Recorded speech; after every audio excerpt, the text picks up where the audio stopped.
బాబు బాబు నీ పేరేంటి? ఆనాడు బ్రిటిష్ కబంధ హస్తాల నుంచి భారతదేశానికి విముక్తి కలిగించిన గాంధీ మాట. ఆగో. ఏంటి? డబ్బులు ఎందుకేశావు? అడుక్కు తింటున్నాడు కాబట్టి. ఇతను ఎవరు? అడుక్కునేవాడు కాదు, సరిగ్గా చూసి చెప్పు. మన భారతదేశానికి స్వాతంత్రం తీసుకొచ్చిన గాంధీ గారిలా ఉన్నాడు.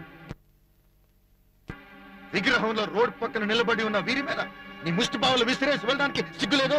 వీరిని మనం గౌరవించాలి.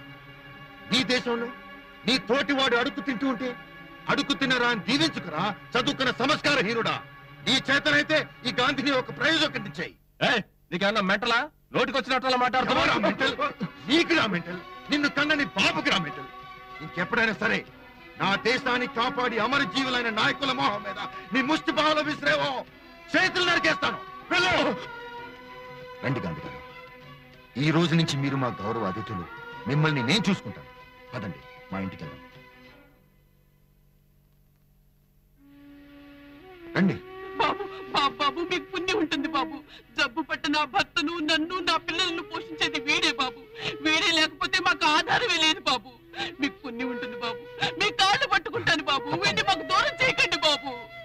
మీ వాడిని మీ నుండి వేరు చేయను. మిమ్మల్ని నా వెంట తీసుకెళ్తాను. మీరు బ్రతికే మార్గం నేను చూపిస్తాను. పదండి పోదాం. అలాగే బాబు. పదండి.